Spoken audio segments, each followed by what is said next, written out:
नमस्कार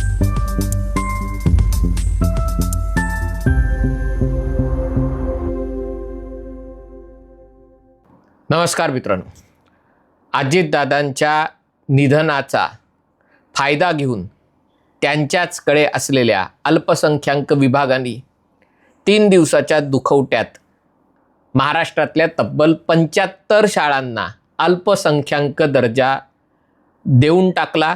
म्हणजे जेव्हा सरकार कार्यालय बंद असताना अशा प्रकारचा दर्जा कसा देऊ शकतो याची चर्चा सुरू आहे। आणि खास करून या पार्श्वभूमीवर की जेव्हा हे खातं माणिकराव कोकाटेंकडे होतं त्यावेळेला राज्यामध्ये नवीन शैक्षणिक संस्थांना अल्पसंख्याक दर्जा देण्याला स्थगिती देण्यात आली होती। अनेक शाळांना वंचित राहावं लागलं असतं ज्यांना अल्पसंख्याक दर्जा हवा होता।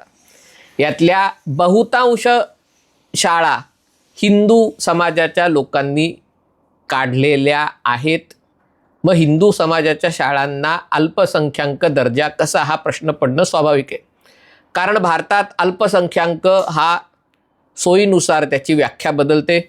शिक्षण क्षेत्रात केवळ धार्मिक आधारावर नाही तर भाषिक आधारावरही अल्पसंख्याक दर्जा देता येतो आणि त्याचा गैरफायदा डझनावारी संस्थांनी घेतलेला आहे। अल्पसंख्याक दर्जाची एवढी आवड का आहे याचं कारण अल्पसंख्याक दर्जा मिळाल्यावर कोणाला स्टाफ नेमायचं त्याचं बंधन, म्हणजे त्याच्यासाठी आरक्षणाची अट वगैरे हे पाळावं लागत नाही।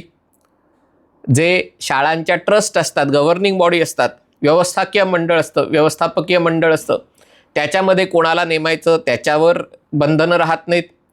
ॲडमिशन कशाच्या आधारावर द्यायची त्याच्यात खुली सूट असते। अंतर्गत व्यवस्थापनाच्या ज्या गोष्टी असतात त्याच्यामध्ये सूट असते। याच्यामध्ये रिझर्वेशनची अट रद्द होते, कारण शाळा अल्पसंख्याक समाजासाठी असेल, भाषिक आधारावर अल्पसंख्याक समाजासाठी असेल तर त्या भाषेतल्या मुलांना 50% जागा देता येतात। त्या धर्माच्या लोकांना 50% जागा देता येतात।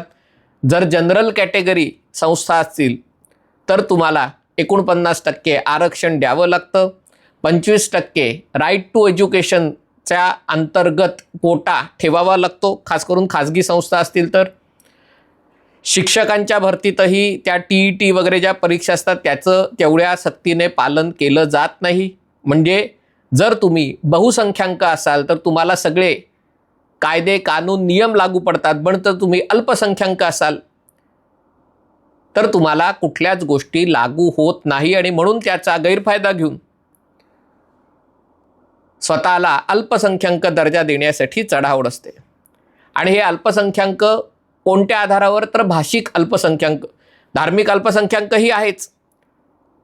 आणि मी असंच सर्च करत होतो कारण मला आश्चर्य वाटलं की जर भाषिक आधारावर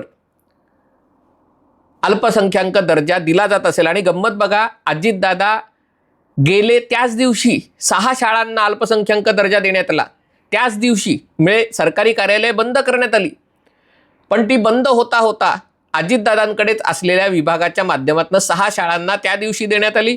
आणि पुढच्या 2 दिवसात जेव्हा सरकारी दुखवटा म्हणून कामकाज कमी होतं किंवा बंद होतं त्यावेळेला एकूण मिळून 3 दिवसात 75 शाळांना अल्पसंख्याक दर्जा देण्यात आला। याच्यामध्ये मुंबईतल्या अनेक आंतरराष्ट्रीय दर्जाच्या शाळाही आहेत की ज्या मोठ्या प्रमाणावर फी घेतात। आणि म्हणून मी म्हटलं की हे नेमकं काय चालू आहे, तर या शाळांनी आपण हिंदी भाषिक असल्याचं दाखवून अल्पसंख्याक दर्जा मिळवलेला आहे।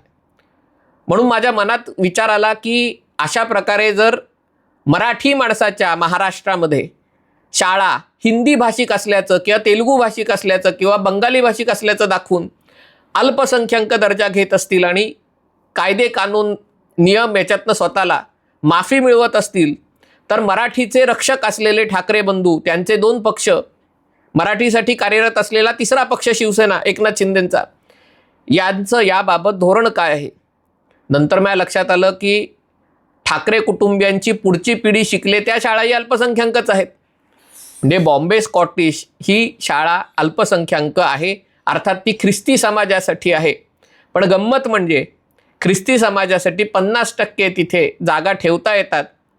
पण मी जेव्हा शोधलं तेव्हा 2014 सालची बातमी मिळाली, 2014 सालची.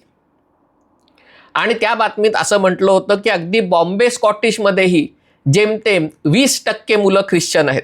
बाकीच्या बऱ्याचशा शाळांमध्ये, धार्मिक किंवा भाषिक अल्पसंख्याक शाळांमध्ये जेमतेम 15% लोक त्या भाषेचे किंवा त्या धर्माचे आहेत. म्हणजे इतर धर्मासाठी किंवा इतर भाषिकांसाठी म्हणून शाळा किंवा कॉलेज स्थापन करायचं आणि त्या धर्माच्या लोकांना, त्या भाषेच्या लोकांना जेमतेम 10-15% जागा आणि बाकीच्या जागांचा व्यापार करायचा, स्वतःला नीती नियम म्हणजे या सगळ्या कायदे कानून नियम त्याच्यातनं स्वतःला वजा करायचं. आणि तरी देखील याच्या विरुद्ध ना कोणते मराठमोळे पक्ष लढत, ना कोणी हिंदुत्ववादी पक्ष भूमिका घेत. आणि म्हणून माझी विनंती आहे, देवाभाऊंना विनंती आहे की आता हा चेंडू तुमच्या पारड्यात आहे. आत्तापर्यंत झालं आहे काय लक्षात घ्या. मुंबईतल्या जेवढ्या खाजगी शाळा आहेत त्याच्यापेक्षा 50% जास्त शाळा, 50 अल्पसंख्याक शाळा म्हणून त्यांची नोंद आहे. कॉलेजच्या बाबतीत तर हे मला माहिती होतंच, कारण कॉलेजच्या याच्यामध्ये मराठी माणसासाठी जनरल कॅटेगरी कुठलंही भाषिक किंवा धार्मिक अल्पसंख्याक नसलेली कॉलेज ही कमी येथे माहिती होतं. याचं कारण बरीचशी कॉलेज, एक तर गुजराती समाजाची प्रचंड मोठ्या प्रमाणावर कॉलेजेस आहेत, सिंधी समाजाची बरीच आहेत, साऊथ इंडियन म्हणजे त्या ACA म्हणजे त्यांची सायन, नवी मुंबई इथे कॉलेजेस आहेत, पंजाबी लोकांची आहेत, मुसलमानांची आहेत. आणि त्यामुळे उच्च शिक्षण घेताना म्हणजे हे कोणाकोणासाठी अडचणीचं आहे, हे बहुजन समाजासाठी अडचणीचं आहे कारण त्यांना आरक्षणाचे फायदे तिथे मिळत नाहीत. हे गरिबांसाठी अडचणीचं आहे कारण तिथे RTEचा कोटा नसतो. हे राज्यामध्ये लाखो लोक शिक्षक होऊन सरकारी पगार मिळवण्याच्या इच्छेने शिक्षक होतात, बाकी काही इच्छा असते की नाही माहिती नाही, त्यांच्यासाठी हे गैरलागू ठरतं. आणि असं असताना एवढ्या संस्थांना अल्पसंख्याक दर्जा, आज मुंबईमध्ये बहुसंख्या आहे कोण? मराठी माणसाची संख्या जर खरंच बहुसंख्या असती तर ठाकरे बंधूंना एवढं घवघवीत अपयश मिळालं नसतं. मनसेला अवघ्या 6 जागा मिळाल्या नसत्या, कारण मराठी माणसांची संख्या कागदावर जितकी दिसते त्याच्यापेक्षा बरीच कमी आहे. अन्यथा मराठी माणसांनी भाजपाला मतदान केलेलं आहे. आणि त्यामुळे अल्पसंख्याक या संविधानिक तत्वाचा की अल्पसंख्याकांना त्यांची प्रार्थनास्थळं, त्यांच्या संस्था चालवण्याचा अधिकार आहे, या तरतुदीचा गैरफायदा घेतला जातोय. आणि जर हा गैरफायदा घेतला जात असेल तर ते कुठेतरी कोणीतरी थांबवणं आवश्यक आहे. याच्या नावावर जर पैसा उकळला जात असेल, वाटेल तेवढ्या देणग्या घेतल्या जात असतील, जर शिक्षणाचा दर्जा पुरेसा राखला जात नसेल तर याच्या विरुद्ध विरोधी पक्षांनी आंदोलन करण्याचं गरज आहे. ज्यांनी कोणी बदल केला तो या सरकारने, देवेंद्र फडणवीसांच्या या सरकारने 50% शाळा अल्पसंख्याक झाल्यानंतर निर्णय केला की यापुढे अल्पसंख्याक दर्जा देऊ नये. आणि तरी देखील अल्पसंख्याक विभागातले, कधी शिक्षण विभागातले अधिकारी संगनमतानी, राज्याचे उपमुख्यमंत्री त्यांचं निधन झालं असताना दुखवट्याच्या काळात 75 शाळांना अल्पसंख्याक दर्जा देतात. याचा अर्थ सरकार तुमचं असलं तरी सिस्टीम आमची आहे आणि सिस्टीम आम्ही मनासारखी चालवतो, मनासारखी वागवतो, हे याच्यातनं स्पष्ट होतं. दुर्दैवाने महाराष्ट्रातल्या विरोधी पक्षांना कुठल्या मुद्द्यावर लढायचं, कुठल्या मुद्द्यावर भांडायचं हेच कळेनासं झालेलं आहे. म्हणजे सरकारला खरं तर प्रश्न विचारून, नेमकी टीका करून सरकारला एका दबावाखाली ठेवणं हे विरोधी पक्षांचं काम आहे. पण विरोधी पक्षांकडे जिंकण्याच्या, संजय राऊतांच्याच भाषेत, जिंकण्याची इच्छाच नाही आहे, काही करायची, अभ्यास करायची इच्छा नाही. आणि त्यामुळे कुठलं तरी कॉपी पेस्ट ChatGPT करून आरोप करायचे, स्वतःचे जाहीरनामे प्रसिद्ध करायचे, कुठे खड्डा पडला की सरकारला बोट लाव, कुठे स्लॅब कोसळली की लगेच सरकारचा राजीनामा माग, हा टाइमपास करणं, एवढंच जर विरोधी पक्षांचं काम असेल तर मग सरकारला प्रश्न कोण विचारणार. आणि हा मुद्दा खरोखर जिव्हाळ्याचा मुद्दा आहे. एकीकडे मुंबईचा महापौर मराठी होणार, तो हिंदू होणार असं हे सरकार, भाजपा, शिवसेना म्हणत असताना हिंदू आणि मराठी महापौर असलेल्या मुंबईत शाळा मात्र अमराठी आणि बिगर हिंदू याला काही अर्थ नाही आहे. आणि त्यामुळे या मुद्द्यावर संविधानाच्या चौकटीत राहून, मी पुन्हा एकदा म्हणतो संविधानाच्या चौकटीत राहून, किंबहुना सर्वोच्च न्यायालयाचा दरवाजा ठोठावून की हे काय चाललंय नेमकं.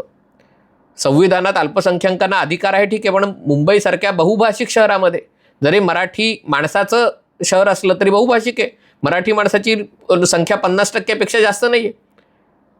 मराठी ही मुंबईमध्ये अल्पसंख्याक आहेत. कदाचित ते पुढच्या 10 वर्षात भाषिकदृष्ट्याही अल्पसंख्याक होतील. पण असं असताना या तरतुदीचा वापर करणं, जेमतेम 15% मुलं फायदा घेत असताना योग्य आहे का?